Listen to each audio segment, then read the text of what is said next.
Wednesday morning அந்த அன்றைக்கி எனக்கு உடம்பு முடியல அப்படின்ட்டு ஃபேமிலி அன்றைக்கி லேட்டாக தான் எழுந்திரிச்சோம். இதுதான் சாக்கு அப்படின்ட்டு நிறையா வேலையும் இவங்கள வாங்கிடுறது. ஃபஸ்ட்டு டீ வச்சு தரேன்னு எங்கள் வீட்டில் அவர் எடுத்துகிட்டு போயிட்டார். அதுக்குள்ளே பசங்களுக்கு ப்ரஷ் பண்ணி விட்டுட்டு சிவனேன்னு உட்காந்தாச்சு. அப்போ தான் பார்த்திங்கன்னா நம்மளை நல்லா கவனிப்பாங்க. அப்படியே எல்லாமே கொண்டு வந்து சாப்பிட்ற கொடுக்கறது, நம்ம உட்காந்த இடத்துக்கு எல்லாமே வந்துடும். வாய்க்கு எதுவுமே பிடிக்கல அப்படின்ட்டு பூரி வேணும் அப்படின்னு கேட்டேன். அதுவும் வாங்கிட்டு வந்து கொடுத்தது எங்கள் வீட்டில் கிளம்புனாரு.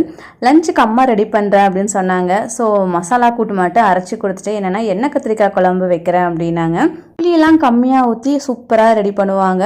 ஸோ அதுவும் பார்த்திங்கன்னா அம்மா வீட்டிலேருந்து வந்தாச்சு. நான் ஜாலியாக உட்காந்து சாப்பிட்டுட்டேன். என்னதான் நமக்கு முடியல கஷ்டமாக இருக்குது அப்படின்னாலும் பசங்களோட கொஞ்ச நேரம் இந்த மாதிரி விளையாண்டாலே போதும், எல்லா வழியும் பறந்து போயிடும்.